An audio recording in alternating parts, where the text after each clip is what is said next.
There was a moment in the South when the air felt different, when the world leaned in, when four young men stepped out of the heat of New Orleans and carved their names into the heart of hip-hop. Lil Wayne, Juvenile, Turk, and BG4 Flames. One movement. The Hot Boyz. Before the fame, before the drama, before the fall, there was hunger. There was purpose. And there was a kind of raw chemistry you just don't see twice in a lifetime. This is the story of their rise. This is the story of their fall. And this is the undeniable legacy they left behind.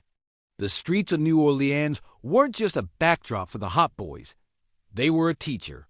You didn't survive that city by being soft. You didn't thrive in that city without a voice.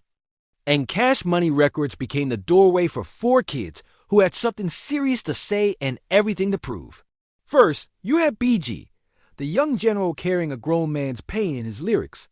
Then there was Turk, fiery, sharp, and hungry for his shot. You had Juvenile, the seasoned one, already dripping with confidence and that unmistakable New Orleans swagger. And then there was Wayne, the baby of the group, a true prodigy with a pen, even back then.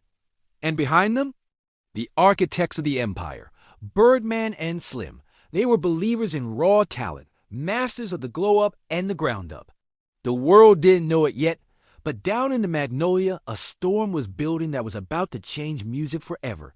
When Ha dropped, when Back That Ass Up exploded, when a 16-year-old Lil Wayne started snapping on tracks with the skill of a veteran, hip-hop felt the tremors. The Hot Boyz didn't rise quietly, they detonated. Their chemistry wasn't manufactured in a boardroom.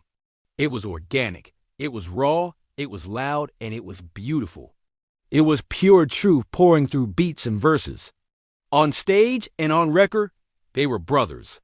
Behind the scenes, they were fierce competitors, each one pushing the others to be better, sharper, more creative.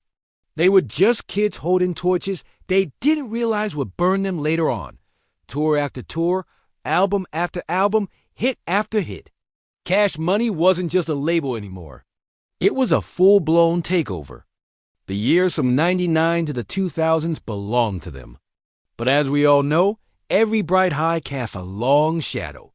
Success brings a blinding light, but it also brings those long, dark shadows. Behind the platinum plaques and the sold-out shows, the questions started to bubble up.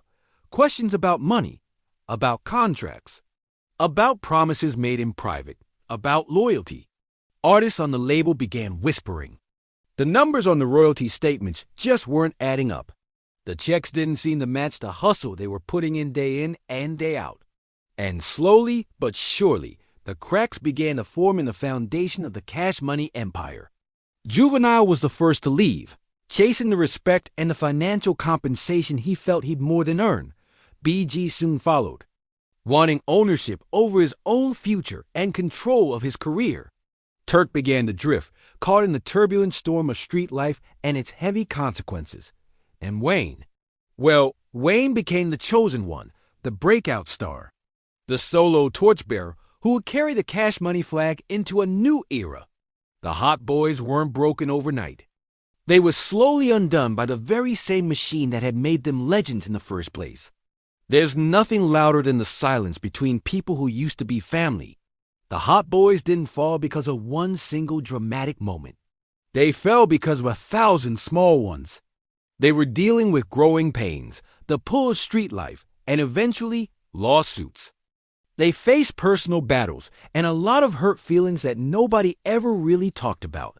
Their individual dreams simply started growing in different directions. It is one of the saddest truths in all of hip-hop. Sometimes the greatest groups collapse because nobody ever taught them how to stay together once the money and the fame entered the room. The bond that was forged in poverty couldn't withstand the pressure of success. Their rise was absolutely meteoric. Their fall was painfully human. But here's the beautiful part of the story. Even in their separation, their impact never died. Far from it. Lil Wayne went on to become one of the greatest MCs to ever breathe on a microphone, period. Juvenile's voice still echoes in every club, at every cookout, in every nostalgic memory of the late 90s. BG, as raw pain and unflinching truth shaped an entire generation of Southern artists who followed in his footsteps. And Turk's story became one of incredible survival, deep reflection, and ultimately, redemption. And the movement they created together. You can still hear it in modern rap today. You can feel it in the bounce, the energy, the unmistakable swagger of the South. The Hot Boyz didn't just rise and fall. They built a blueprint for regional success that the music industry still follows to this day. Every group has its moment. Every movement has a heartbeat. And every legend leaves a footprint that can't be washed away. The Hot Boyz gave us a chapter of hip-hop history that can never be erased or replaced. They showed the entire world what New Orleans could do when unity, talent, and immense pressure all combined. They weren't perfect. They were never polished. But they were real. And real lasts a whole lot longer than fame ever will. Thank you for watching. If you appreciate stories that honor the real history of music, make sure to subscribe for more. We'll see you on the next one. Peace.